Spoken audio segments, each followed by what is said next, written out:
Aujourd'hui, on va voir 5 choses que tu dois absolument faire pour rendre ton chat heureux.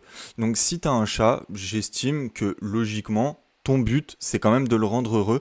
Et c'est vrai qu'il existe des méthodes, il existe surtout des choses à pas faire, mais il existe des choses à faire pour que ton chat soit heureux. Donc on va tout de suite commencer avec la première chose, qui est l'alimentation. L'alimentation, c'est la base pour rendre ton chat heureux. C'est un peu comme toi. Imagine que tu manges sainement, tu vas avoir plus d'énergie, tu vas être moins fatigué, tu vas te sentir tout simplement mieux et en fait, tu vas être tout simplement plus heureux. Ton chat, c'est exactement pareil. L'alimentation, au-delà d'être la porte d'entrée d'une bonne santé, c'est aussi la porte d'entrée d'un bien-être et du fait que ton chat va se sentir bien et heureux. Il existe des aliments qu'il faut lui donner et d'autres qu'il ne faut pas lui donner. Je t'invite à te renseigner sur le sujet ou à me dire en commentaire si tu veux une vidéo sur le sujet, je me ferai un plaisir de la faire. En gros, il va exister deux types d'alimentation en gros différentes. Tu vas avoir l'alimentation commerciale et l'alimentation maison. Alors pour l'alimentation commerciale, le but du jeu, ça va être de trouver des croquettes ou de la nourriture humide, pâté, etc.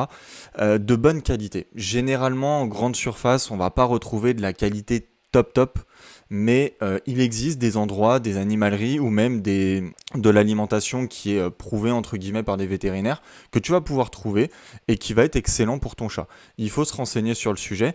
Et la deuxième méthode, ça va être tout simplement de la cuisine maison. Alors, si tu pars sur ce système-là, c'est très bien, tu peux très bien avoir un chat en très bonne santé avec de l'alimentation maison, mais ce qu'il faut faire, c'est alors premièrement se renseigner sur les aliments que tu peux ou que tu ne peux pas donner, mais surtout ne pas oublier que ton chat est carnivore à la base et donc il a besoin régulièrement, même quasi quotidiennement, de viande.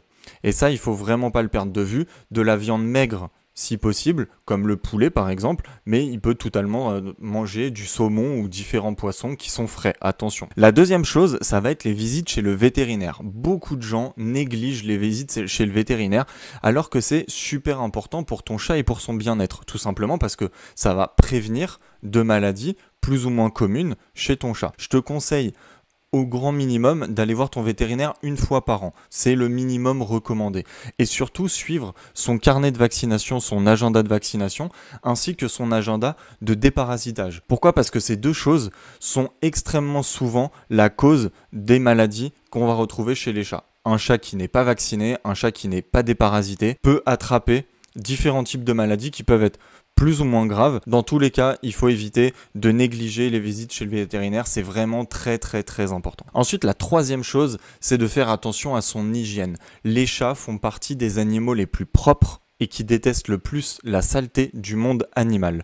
Alors, l'hygiène, ça peut couvrir énormément de choses. Déjà, tu l'as remarqué, ton chat est quand même un animal qui prend énormément de temps dans sa journée pour faire sa toilette. Tu le vois se lécher, il fait sa toilette. Les chats détestent avoir un pelage sale, détestent avoir de la saleté sur leur pelage, parce que ça fait partie des animaux, encore une fois, les plus propres de la planète animale. Alors, pour prendre soin de son pelage, il existe différentes méthodes. Tu peux par exemple investir dans une brosse, où tu vas venir brosser ton chat, brosser son pelage pour enlever tous les poils morts, parce que c'est vrai que quand il fait sa toilette, les poils morts, ça atterrit dans sa gorge et ça peut lui provoquer des problèmes de respiration. Et sinon, tu vas pouvoir investir dans sa litière. Alors, il existe deux types de litières, de bacs à litière. Il existe les bacs à litière ouverts ou fermés, qui contient tous les deux leurs avantages et leurs inconvénients.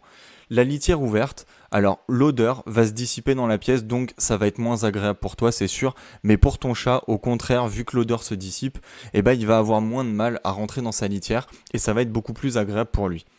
A l'inverse, les litières fermées vont contenir l'odeur, donc certes pour toi ce sera peut-être un petit peu plus agréable, mais pour ton chat, vu que l'odeur reste concentrée dans sa litière, ça va être limite des fois une épreuve pour lui, pour aller dans sa litière, parce que il a un odorat qui est beaucoup plus développé que le tien, ça va lui poser certains problèmes et ça va pas du tout être agréable pour lui quand il va dans sa litière. Ensuite, pour la litière, là cette fois-ci je parle du granulé, il en existe un certain nombre de types différents et là il n'y a pas vraiment de réponse générale. Généralement, les chats préfèrent les petits granulés, mais c'est pas forcément vrai pour tous les chats et il existe tous les goûts. Donc moi ce que je t'invite à faire, c'est de regarder ce que ton chat préfère, de toute façon il va te le dire via ses comportements et de prendre prendre la litière qui est le plus adaptée pour lui. Généralement, c'est des petits granulés et qui ne contiennent pas trop d'odeur, surtout chimique, parce qu'encore une fois, ton chat a un odorat beaucoup plus développé que le tien, et donc ça peut être inconfortable pour lui. Ensuite, la quatrième chose, la chose la plus importante peut-être pour ton chat, pour le rendre heureux, c'est de ne pas le forcer à avoir quelque interaction que ce soit ou à ne pas le forcer à faire quelque chose dont il n'a pas envie. Ton chat, il fait sa vie et il peut avoir n'importe quel caractère, peu importe, tous les caractères sont dans la nature. Ton chat peut avoir une personnalité, il peut être plus câlin, il peut être plus joueur, il peut être plus calme, il peut être au contraire hyper actif. Et moi, ce que je t'invite à faire, c'est de regarder et d'apprendre comment il est, de comprendre sa personnalité et de faire les choses en conséquence. Tu vois, par exemple, si ton chat est pas très câlin, bah le force pas à faire des câlins, tout simplement parce que ça va être contre-productif. Ton chat va se dire, à chaque fois qu'il est dans la pièce, à chaque fois que je viens, il me fait un câlin et j'en ai pas envie, bah, qu'est-ce que je vais faire? Je vais m'en aller et je vais essayer de l'éviter. Donc, il faut absolument qu'il ait un environnement sécurisant et un environnement calme. Et d'ailleurs, j'y viens, ça fait une bonne transition.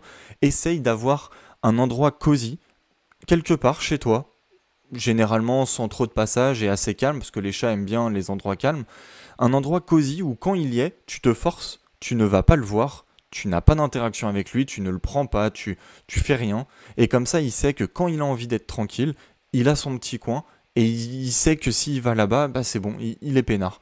Et ça, c'est magnifique. Pour ton chat, c'est vraiment magnifique parce que ça réunit deux choses. Un endroit sécurisant et un endroit calme et où il n'a pas de stress, où il est peinard. Et enfin, la cinquième chose, c'est peut-être là aussi la chose la plus importante, c'est comprendre ton chat. Apprendre la communication avec ton chat. Bien sûr, ça ne se fera pas par la parole. Quoique, dans ton sens, tu peux le faire. Mais ton chat, lui, va pas communiquer avec toi par la parole. Mais ça peut être des signes, des signaux qui t'envoient et il te les envoie tous les jours. Peut-être que tu les captes pas, mais en tout cas, ils sont là. Et le but du jeu, c'est de justement arriver à les capter. Et c'est compliqué au début, mais une fois que tu le fais, une fois que tu le comprends, déjà pour ton chat, il va te considérer comme la personne, la référente, la personne la plus importante de la maison parce que c'est avec toi qu'il va communiquer. Et en plus, toi, ça va t'aider à comprendre ce qui va ou ce qui va pas chez ton chat.